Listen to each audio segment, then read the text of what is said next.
Hey, quick heads up before we begin today. Registration is open for our Math is Figureoutable workshops. That registration is open through May 29th. If you're ready to shift how math works in your classroom and help students become reasoners, not just mimickers, now is the time to jump in. Y'all go to our website and register now. Let's get started with the episode. Hey, fellow mathers. Welcome to the podcast where math is figure-outable. I'm Pam, a former mimicker turned mather. And I'm Kim, a reasoner who now knows how to share her thinking with others. At Math is Figureoutable, we are on a mission to improve math teaching. Y'all, algorithms are super cool human achievements, but they are terrible teaching tools because mimicking step-by-step procedures actually traps students into using less sophisticated reasoning than the problems are intended to develop. In this podcast, we help you teach mathing, building relationships with your students and grappling with mathematical relationships. Thanks for joining us to make math more figure-outable. Cam. Hello. Hi there. What's up today? Well, I'm super, super happy. I found this super cute review. It's been a little bit, so my apologies for not finding this earlier, but you know, Tammy McMorrow. So kind. What a lovely person. Yes. I know. She left a comment a while back that says, dynamic duo. Pam and Kim are a dynamic duo. I'm so grateful for their expertise and willingness to share with the rest of us. They have certainly impacted my classroom practice. I love that I can say math is, and my first graders respond, figure-outable. I hope they believe this to be true for the rest of their lives. Thanks, Pam and Kim. What a super setup for those kids. I know. Tammy's the best. It's super cute that she said, I hope they believe this to be true for the rest of their lives, right? That's like, isn't that what you want for the students that you have? You send them forward and they still take all the stuff that you poured into them. Man, Tammy is currently using the first grade problem string book, and it's she will post in the free teacher Facebook group that we have. She'll post pictures of like her board after she does a string, and she's just like, it's so great because she'll comment like she's wowed by her students, and she does a really nice board. Like her nice. Sketches are like primo, and I'm like, man, every time I look at her picture, I'm like, man, I really got to get better at like making straight lines. She's a classic first grade. Anyway, thank you, Tammy. So good. And I really appreciate the fact that I was on her podcast. I was going to say, yes, she's got a podcast. She was a great interviewer, moderator of the podcast. We had a delightful chat. What a wonderful, what's the name of her podcast? Little Minds, Big Thinkers. Yeah. Check that out. Tammy, thanks. And hey, fellow Idahoan. She lives in Idaho and I'm from Idaho. So totally cool. I think I'm going to see her when I do the Idaho State Conference this summer. I've been invited to do a keynote and a couple of breakout sessions and book signing, and it's gonna be great. I'll get to hang out with Tammy a little bit. What could be better? Not much. Being in Idaho, super cool. All right, Kim. Yeah. A couple of podcast episodes ago, we talked a little bit about a cool thing that happened while I went to South Korea. Had the opportunity to go to the Chadwick International. It's an independent school near Seoul, South Korea. I had a wonderful time. That episode, we talked all about fractions. Oh my goodness. If you have not listened to that episode, you should go check it out because, whoa, they not only say, but they write the denominator first. It's so interesting.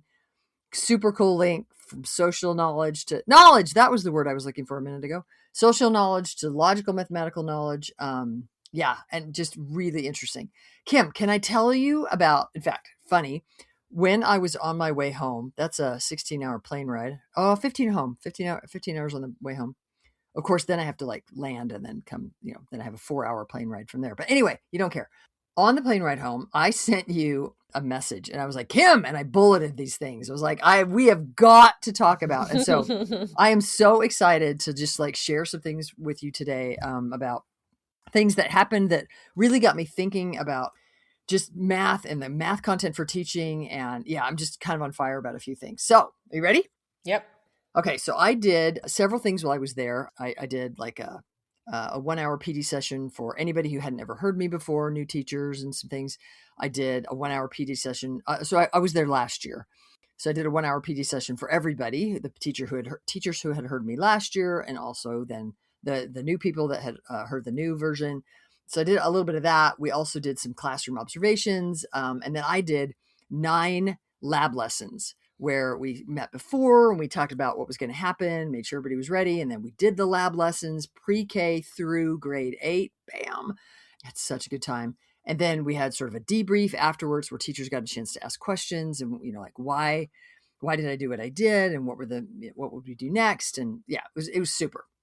The only thing better, we really like it when you can actually co-plan and co-teach, but we can't really facilitate that when they're in South Korea because it's a 15-hour time change. And so it's like the opposite end of the day, it's kind of difficult to get on with them. Anyway, one of the things that happened that I want to talk to you about, I think you're going to find this super interesting. So I'm doing these lab lessons. So picture me in front of a grade 2 class. Picture me in front of grade 5 class, grade 6, grade 8. Like I even did pre-K. And by the way, I had terrible time management. I don't know if I told you that.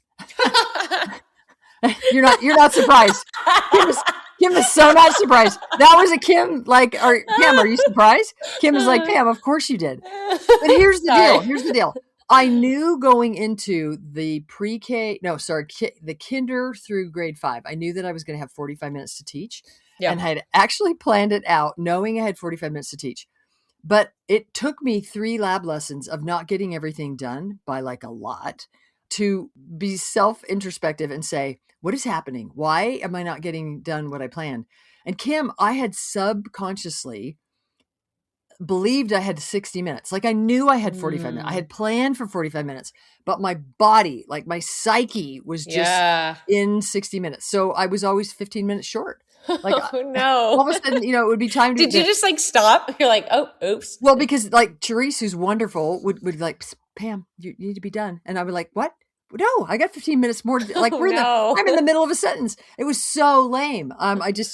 So after, the 3 times of kind of looking like a ding dong because I was not doing it well. I was like, okay, let's go actually plan for 45 minutes. Not 60. Yeah. Isn't that wild? That's amazing. Yeah. I mean, yeah. I did the same kind of thing when I went from a 50-minute class period in the one school I taught at to a 90-minute class period in the other school I taught at. That one wasn't hard. That one I knew I had to plan more for. But then going from a 90-minute back to 50-minute, that was like, I just shoved it all in. It was like, we're getting it done because we're going to get 90 minutes of stuff done. Because I just had this, I know you would have laughed through the whole thing. What were you saying? It reminds me that you and I did a presentation like last summer together and we were like, oh, we have 75 minutes. And then at the beginning, they were like, oh no, we need 15 minutes to do some introductions. Right. And then some technical stuff happened. And we were like off kilter the whole time. Because we had planned to the minute, right, for 75 minutes. And now we have, 48? It was terrible. Good heavens. And the band came in at the wrong time. Oh, gosh. Yeah. It was great. Okay, cool. Cute. All right. So one of the things that happened that I just kind of found, I just wanted to talk to you about. So I'm doing this lab lesson. I don't remember what grades. So it happened 3 separate times where there was a moment in the lesson where I'm like, do you think? Like, why would that happen? Or how are you making sense of that? Or it's a moment where I'm pausing. It might be a moment where for sure it's a moment where I'm pausing and I'm having that look, that neutral or interested response on my face. I'm looking back at the kids. I'm like, wait, that? How do you jive that with this? Or, is everybody making sense of that? Or, oh, did everybody hear what Damien just said? Like pick a kid. Or wow, half the kids are Korean nationals. So Chung-hoo, and I'm like, I could not. I probably just, that's probably not even a name, but I could not. Like for the most part, if they wrote their names on their name tags, and I would go around and try to pronounce their names, and I just sometimes if the spelling looked so not like what I thought that sound would, I couldn't. It was but I tried. I did valiantly. If I messed up their name, I would say it again, and they would say it, and I'd try it again, and they would laugh, and I was like, nope, say it again. And I would try it again. Anyway. It's that moment where I'm like, wait, did everybody hear? How are you making sense of that pause moment? 3 separate times I would hear a, oh, or a, like a gasp, like, what? Or and I would be like, ooh, who was that? And I look, I'm like, who said that? Because I want to pull out that aha moment. I want to get that person who just had that kid who just had the moment. It's that they're realizing something. Like I want to be able to go, oh, what are you realizing now in that moment? So then I said, oh, who? And I'm looking across the room, and the kids look at me and they're like, it was that adult back there. Kim, I was like, wait, what? Yeah, when I'm teaching those kids, Kim, I don't even recognize the adults in the room. Like they are just Yeah. dead to Yeah. me. Like and so I was like, oh, okay. I'm like, well, why do you think? So I smile at the kids. Why do you think that teacher just had this aha moment? And then the Yeah. kids smile and are like, well, because we just realized, and it didn't hurt the moment at all. Yeah. But it was just so, I don't know, precious almost that there was these adults that were just like, like, oh, or like, ooh, so I cool. I love that so much. Sometimes I think teachers get nervous. In fact, I recently was talking to a teacher who said something about how nervous she was because she wasn't sure that she had learned all that she needed to know in order to start talking with her students about what they know. And Mm. I get that. I get the nervousness. But man, how real is it that you can be learning with your students? And I think I just want to encourage, like this teacher, how great was it that she was learning something? Sorry, She, maybe he, he, yeah, it me. was I don't know both. if It he was said she. both. Yeah, it was both. So, I mean, because it was a so, different person all three times, right? It was a different adult, oh, it different. was. Oh, totally. Totally different. I mean, it was a Wow. different grade level, different set of teachers. Okay. Okay. Yeah, it was really only like the main teacher, the main leader at the school who heard all three of them, because it Okay. was different groups of teachers each time. Yeah. Totally different. Man, I love that. It I love the was so idea that cool. they're learning alongside their students. And so, yeah. And listen, you might not even hear a sound, right? Like those people kind of Mm-hmm. made an outward sound, but in those moments, those kind of like those pivotal aha moments, there might be somebody who's not making a sound, but those are great moments for turn in talks. Like when you plan for that moment, those might be really nice opportunities for turn and talk so that they can talk to each other and get out the thinking that they're having, the learning that Mm-hmm. just occurred. Mm-hmm. Because some people are having them internally, they're just not verbalizing it. Yeah, That's those cool. That's moments to really, capitalize on. yeah, Those are we always seek for those, yeah, and we hope they happen, and we set things up, and we try to have the opportunity for students yeah, to realize new things, and I mean that's learning occurring, and I yeah, thought it was so amazing that those adults were willing to be engaged and in it, and like really thinking, really they you know what I mean, like they weren't just there because they had to be. yeah, That's a sign of an educator who's improving their craft, of an educator who's like, I'm in this to learn, I'm in this yeah, yeah, to grow, and right, because if they were yeah, just like, I have to be here and I'm watching some lady from the United States teach these kids, if they had wonderful people, they had just had this attitude of, what can I get out of this, and I just had this moment, and yeah, it was brilliant. It was yeah. It's hard to have an aha moment if you're not being open to mhm, learning. mhm, And how yeah. cool that they get to learn even from their students. Yeah, yeah. So teachers out there, we just really encourage you. You might not feel like you own it all. Problem strings are such a good way for you to dive in and learn alongside your students. And what a gift you give them when you're like, whoa, that nice. And they're like, really? And you're like, yeah, like that was well said. I'm still thinking about what you said. What a gift for them to realize they can contribute that much. Mhm. I think if you're vulnerable enough, it doesn't come across as you're less than, and that they're going to ridicule you. I really think it comes across as, I as a student have something to contribute here. Yeah, it was cool. All right. Well, Yeah. thanks for letting me tell you about that. I got another one. Okay. So I had met this teacher the year before, and I'm going to be very general so that nobody at Chadwick can pick out who this was, because I had met lots of teachers the year before, and this particular time that I went, this teacher, who shall be genderless, because I'm not gonna point out who it was, pulled me aside. It's a younger grades teacher, but there's, I did pre-K through grade 8, so that could be lots of grades. Pulled me aside and said, "Hey, don't call on me." And I was like, "Okay, like, if you have a really good idea, you could share, or, if you're thinking about something, feel free to put your thumb up. You can put your thumb up with the point, like choose someone else, when you're ready, whatever." But I could tell while this person was asking me not to call on him, there was definitely some anxiety, like there was definitely like, no, really don't call on me. Like it was definitely, almost like a pleading of don't put me in that position where I'm going to Yeah. panic in front of my peers.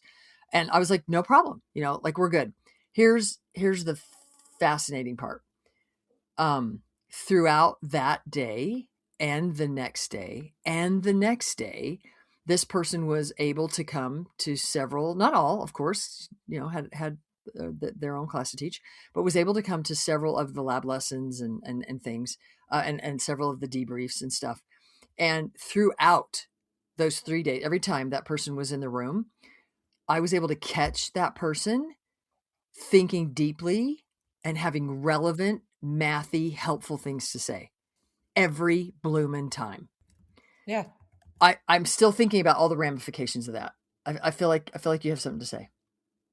Well, I'm thinking about how they said to you ahead of time, don't call on me. And maybe because you agreed that you wouldn't call them out, Mm-hmm. maybe they were worried. I mean, we all have different PD experiences, professional learning experiences, but maybe they were worried that they'd be put in a position where they were supposed to know something and Mm. then maybe be embarrassed, maybe like be put on the spot a little bit, but with that pressure off, maybe they were like able to contribute a lot in a content area that they don't teach because of the way that you were facilitating. It wasn't just about how did you get the answer, and like was it the way that you go back and remember what you did then.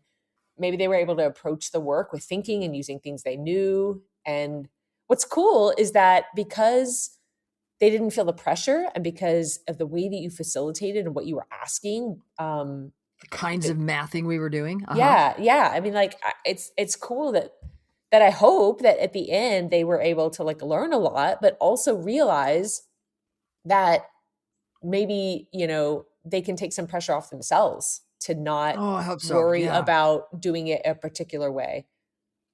Yeah, absolutely. that's Yeah, cool. And you said it was a yeah. younger grade teacher, right?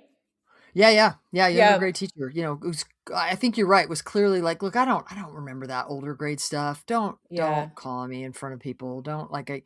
I don't know if math little T trauma is too strong, but I don't think so. I think there, I think there was definitely some panic. Definitely some, like and I was like, don't worry. Okay, all right, we got a deal.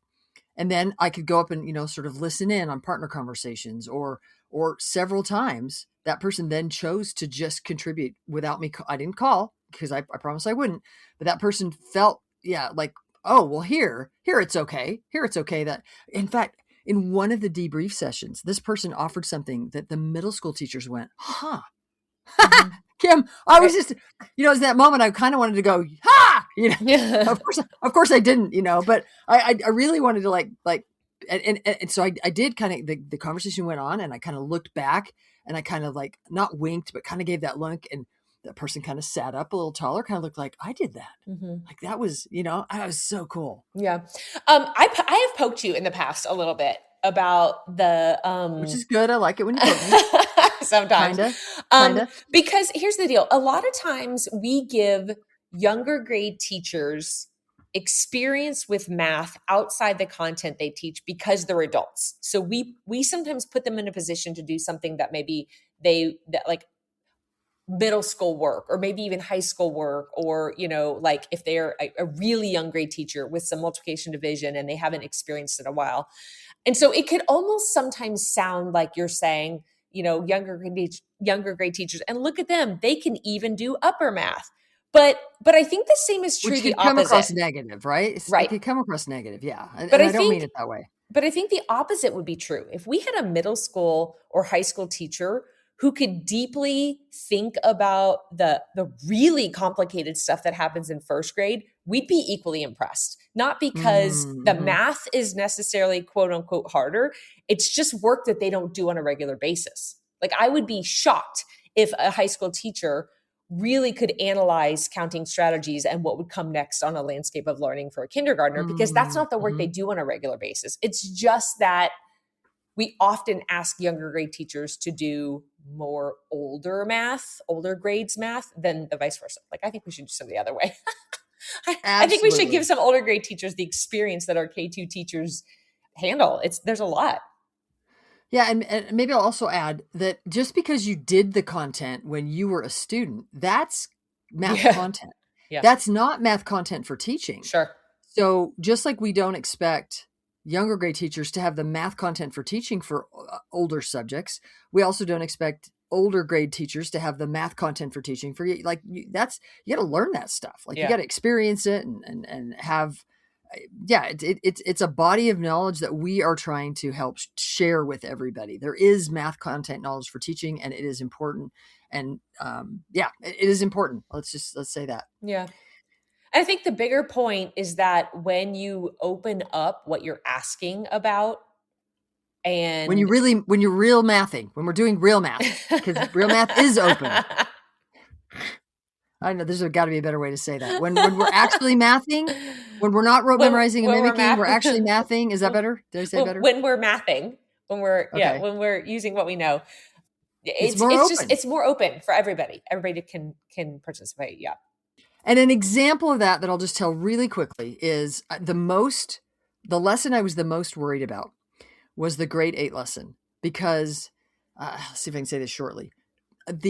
Half of the kids, Korean nationals, go to these after school academies a lot, and they've done it their whole lives.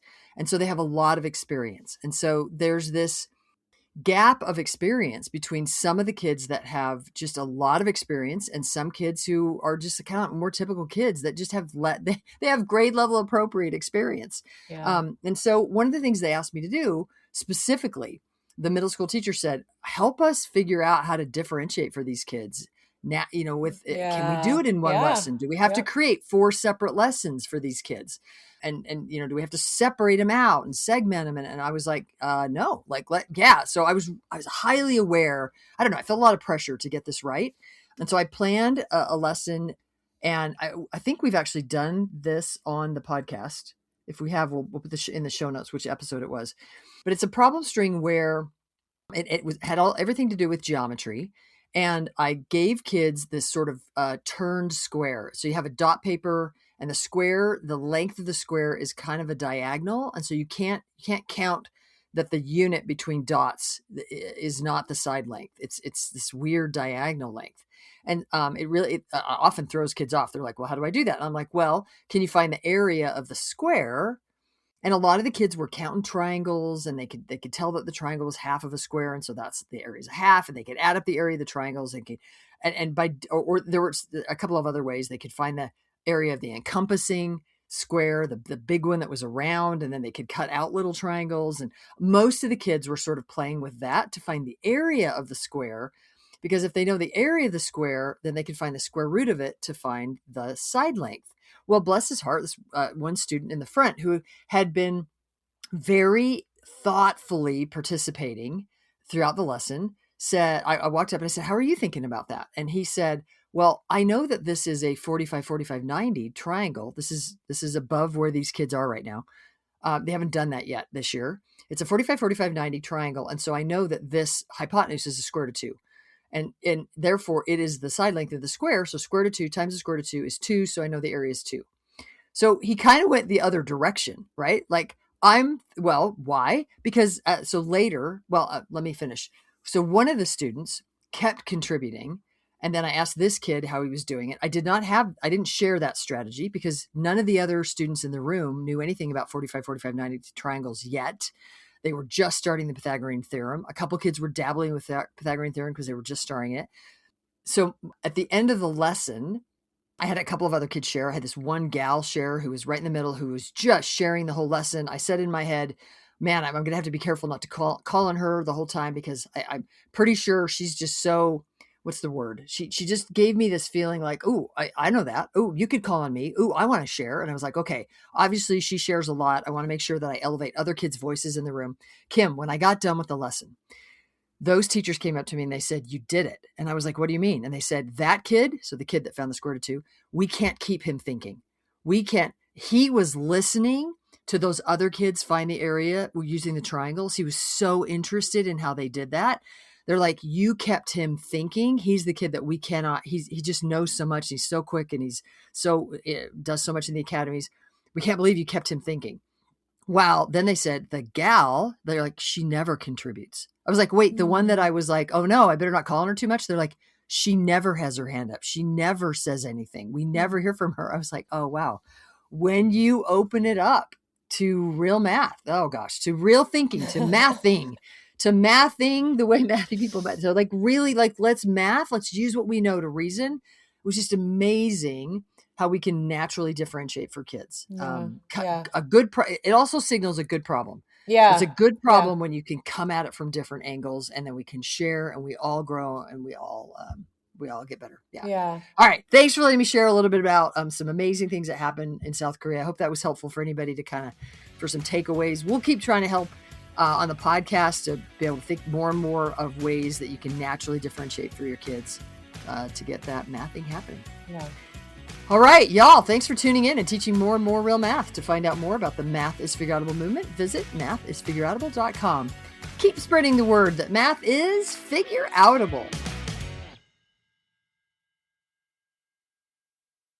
That's it for today. Want to keep learning?